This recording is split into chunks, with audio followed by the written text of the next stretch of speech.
اعوذ باللہ من الشیطان الرجیم بسم اللہ الرحمن الرحیم الحمدللہ خالق العباد و ساتح المحاد و موسیل الوحاد و محسب النجات لیس لأولیت ابتدا ولا لأزلیت انقضاء هو الاول لم یزل والباقی بلا اجل والصلاة والسلام علی اشرف الانبیاء والمرسلین وعلیہ الطیبین الطاہرین المعصومین المظلومین ولعنۃ اللہ علی اعدائہم وغاصب حقوقہم ومنکر فضائلہم ومصائبہم وولایتہم اجمعین اما بعد فقد قال اللہ تبارک و تعالی فی کتابہ المبین وہو اصدق الصادقین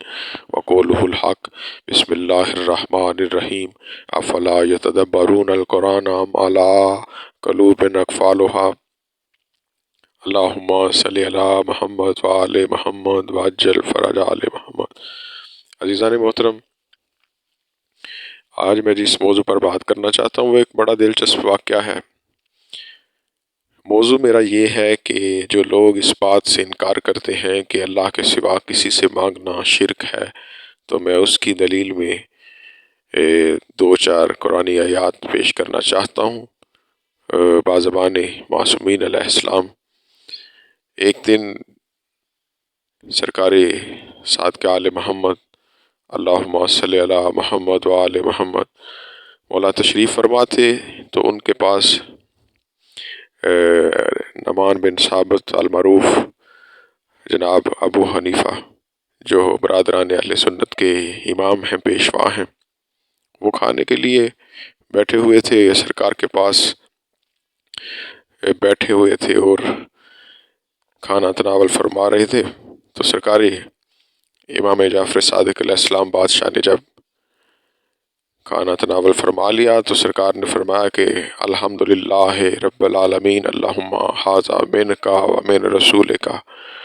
کہ پروردگار تیری حمد ہے، تو عالمین کا رب ہے، اور یہ کھانا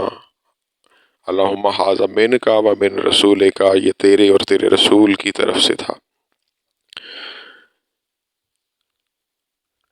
جو تیرے اور تیرے رسول کی طرف سے تھا۔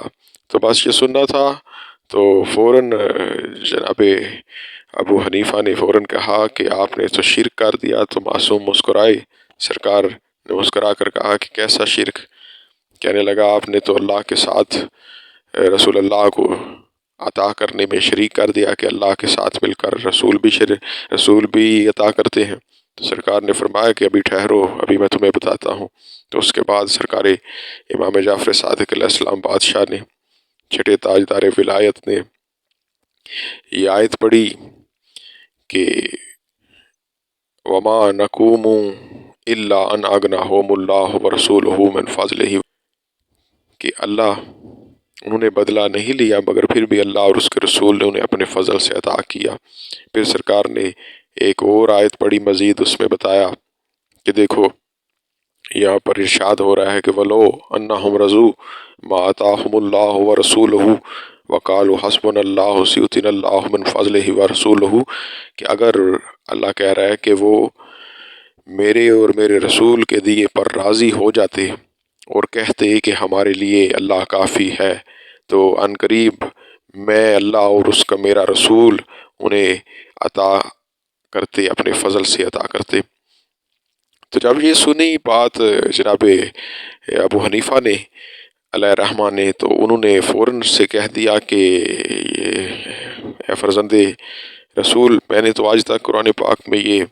آیت میں نے نہیں پڑھی، اس کی کیا وجہ ہے؟ تو جو سرکار صادق آل محمد بادشاہ تھے، تو انہوں نے فرمایا کہ وہ صرف اس لیے ہے کہ افلا یتدبرون القرآن ام علی قلوب اقفالها، کہ اللہ کہتا ہے کہ کیا یہ لوگ قرآن میں تدبر نہیں کرتے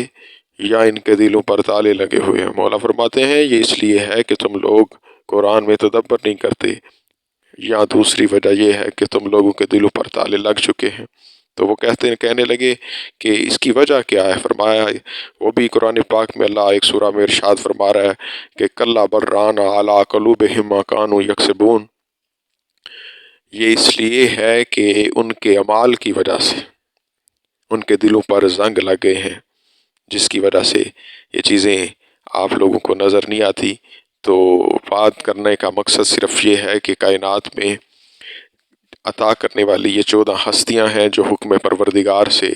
عطا فرماتی ہیں، جن کے صدقے سے ساری کائنات کھا رہی ہے، لیکن کیونکہ جہلا کی یہاں پر اکثریت اتنی زیادہ ہو گئی ہے کہ لوگ قرآن سے استفادہ نہیں کرتے اور نہ ہی معصومین علیہ السلام کے فرمان سے۔ یہاں تو صرف یہ باتیں ہیں کہ آپ آئیں ممبر پہ اور شعلہ بیانی کے ساتھ واہ واہ کروائیں، چاہے ہمارے ہوں یا دوسروں کے۔ تو وہ خطیب اور اس طرح کے جو حضرات ہیں وہ جو تبلیغ کر رہے ہیں، اگر میں مناسب نہیں سمجھتا کہ جو فضائل محمد آل محمد بیان کرتے ہیں، اکثر پریشان رہتا ہوں، دل کرتا ہے کہ ان چیزوں کو ایکسپوز کرنا چاہیے، لیکن پھر ڈرتا ہوں، دل نہیں کرتا کہ ایسی چیزوں کو چلیں۔ پہلے بھی بہت زیادہ کڑی تنقید کی جاتی ہے۔ یہ نہیں بات کہ وہ صرف ہماری طرف ہے، یہ دونوں طرف ہے۔ اہل سنت حضرات کے لوگ بھی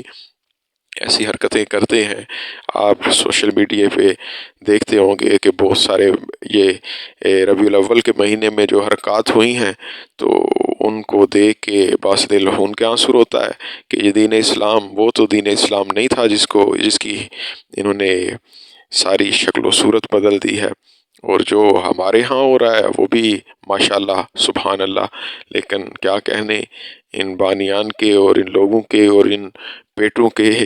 جو ان کو پڑھا رہے ہیں۔ لیکن چلیں، ان کا بھی وہ رزق ہے، وہ اپنی طرف سے امام زمانہ عجل اللہ فرج الشریف کو جواب دے ہوں گے۔ ہم تو اس بات کے ذمہ دار ہیں جو ہم کہیں گے، اور یقیناً میں نے جو بھی کبھی بات کی ہے وہ میں اپنی ذاتی رائے سے کبھی بھی بیان نہیں کرتا، یا تو میں اس کو تفسیر محمد و آل محمد میں یا کسی تاریخ میں، کسی حدیث میں، یا قرآن کے ساتھ اور آل محمد کے فرمان کے ساتھ ہمیشہ اس کو بیان کرنے کی کوشش کی ہے، کیونکہ یہاں پر یہ چٹ پٹی چیزیں اور مسالہ دار چیزیں لگا کر وقتی طور پر تو واہ واہ کروائی جا سکتی ہے، لیکن قبر بہت اندھیری ہے، اور وہاں پر جو حساب دینا ہے وہ امام پاک کے سامنے بہت مشکل ہوگا اگر ہم ایسی باتیں کریں گے کہ جن باتوں کا دین سے دور دور تک کوئی تعلق نہ ہو۔ وما علینا الا البلاغ المبین۔